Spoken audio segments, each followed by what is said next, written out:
Crowd के लिए काफी कुछ एजुकेशन के फील्ड में, लाइवलीहुड के फील्ड में, mental health, employment, self employment, skill, इन सारी फील्ड्स में काम किया हुआ है। अभी हमारा उद्देश्य यहाँ पर आने का ये कि 10 साल पूरे होने के उपलक्ष्य में हम लोग एक कैंपेन चला रहे हैं जिसका नाम है प्रयास। और इस कैंपेन का मोटो है रूरल एरियाज के बच्चों तक रीच करके उनको कुछ ऐसे कोर्सेज के बारे में बताना जो हमने आप लोगों के लिए प्लान किए हैं, जो आपके फ्यूचर में आपके लिए काफी बेनिफिशियल रहेंगे। 3 प्रकार के कोर्सेज हमने मेजर मार्केट की डिमांड और स्टूडेंट्स के इंटरेस्ट को देखते हुए 3 सेक्टर्स में हमने प्लान किया है। पहला जो कोर्स है ये फाउंडेशन कोर्स है।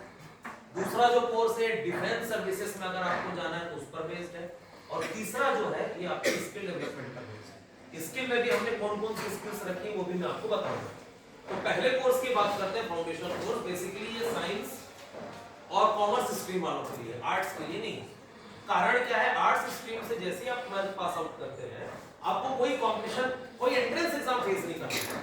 एंट्रेंस मतलब कॉलेज एडमिशन के लिए प्रवेश परीक्षा आर्ट्स वालों के लिए नहीं रहती ना। साइंस वालों के लिए प्रवेश परीक्षाओं का तो सिलसिला रहता है। कॉमर्स वालों के लिए भी रहता है, अगर उनको सीए, सीएस, सीएमए इत्यादि में जाने का इंटरेस्ट है तो उनको प्रोफेशनल कोर्सेज करना है तो। पर आर्ट्स के लिए एज सच कोई आफ्टर 12th कोई एंट्रेंस एग्जाम नहीं है। आप डायरेक्ट एडमिशन लेते हैं जिस भी फील्ड में आप ग्रेजुएशन कोर्स करना चाहें। तो फाउंडेशन कोर्स के लिए आर्ट्स में नहीं होती पर कॉमर्स एंड साइंस में होती है। तो आप 11th वाले, इसलिए हमने इसका नाम फाउंडेशन रखा है। 12th वालों के लिए हमने इसका नाम एंट्रेंस रखा है। फाउंडेशन कोर्स का मेन मोटो है कि 45 टू 60 डेज की इस कोर्स ड्यूरेशन में बच्चों को, आप जो अभी पढ़ रहे हैं, आपका सिलेबस जो चलता है, ये सिलेबस किस बेस पर चलता है? एग्जाम के बेस पर। कि आपका ये बुक है, आपका ये एग्जाम है, इस बुक से इस एग्जाम में इन टॉपिक से ऐसे क्वेश्चंस आते हैं, प्रिपेयर करो। समझ आए ना आए वो बात की बात है, एग्जाम में लिखा हुआ रहेगा तो मार्क्स मिलेंगे। ये सिंपल सी स्ट्रेटेजी है। सही कि आपने अगर लिखा सही है, भले आप उसका एक्सप्लेन नहीं कर सकते, आप किसी को समझा नहीं सकते, पर आपने उसको छाप भी दिया है तो आपको मार्क्स मिलेंगे। इस स्ट्रेटेजी से जब एक बच्चा 12th तक पहुंचता है और पास होता है तो आगे उसके सामने ये डिफिकल्टीज आती हैं कि वो प्रैक्टिकली कैसे अप्रोच करे अपने सब्जेक्ट्स को। क्योंकि आपने पढ़ा है, आप पास भी हुए हैं, नो डाउट आपके स्कोर कार्ड में मार्क्स भी अच्छे होंगे, पर आप फिर भी कॉन्फिडेंट नहीं कि मेरे से कुछ बने। कारण क्या है? क्योंकि हमने केवल पास होने के सेंस से पढ़ा है। तो फाउंडेशन कोर्स का मोटो है बच्चे को उन सब्जेक्ट्स के, अपने सब्जेक्ट्स के उन टॉपिक्स में कॉन्फिडेंट करवाना जो टॉपिक्स आपके 12th के बाद भी काम आने वाले। बहुत से टॉपिक्स ऐसे हैं जो 11th 12th के उसके बाद भी काम आते हैं, पर हम क्या है, एग्जाम खत्म होने के साथ ही उसको भूल जाते हैं। जैसे पिछले साल आपने, मतलब इसी साल आपने 10th का एग्जाम दिया। अब कितने लोग ऐसे हैं जो 10th के मैथ सब्जेक्ट की हर एक एक्सरसाइज की, हर एक क्वेश्चन को अभी भी सॉल्व करने की कैपेसिटी रखते हैं? तुमने प्रिपरेशन उस समय की होगी हर एक चैप्टर और हर एक एक्सरसाइज की, पर अभी तुम कॉन्फिडेंट? कारण क्या है? तुमने केवल एग्जाम तक के लिए प्रिपरेशन, उसके बाद के लिए तुमने सोचा नहीं। ठीक, अगर उस समय तुमको ये आइडिया होता कि 10th के ये टॉपिक्स 11th में भी इंटरफेयर करेंगे तो शायद तुम वहां भी ध्यान देते, पर वो चीज उस समय नहीं पता थी करके हमने इसको सीरियसली नहीं लिया।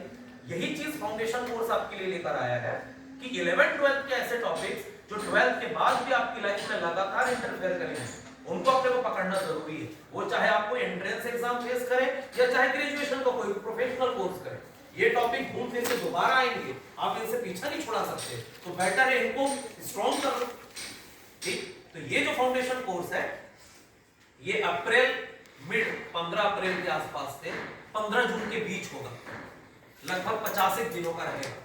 इसका मोटो रहेगा 11th के आपके बेसिक्स को पॉलिश करना और 12th में जो आप पढ़ने जाओगे नेक्स्ट क्लास में उसके बारे में कुछ ऐसी चीजें आपको पढ़ाना जो आपको 12th के साथ साथ आगे भी हेल्पफुल रहेंगी, ताकि आप 12th में उन चीजों को सीरियसली लें और 11th की भी कुछ चीजें एग्जाम के बाद भूलें ना, ताकि आप 11th 12th के कंबाइंड पैकेज अच्छे से रिसीव करें और 12th के बाद जो भी डिसीजन ले अपने करियर के लिए उस पे आप एकदम स्पष्ट रहें, क्लियर रहें और आपको किसी प्रकार का कोई कंफ्यूजन ना हो।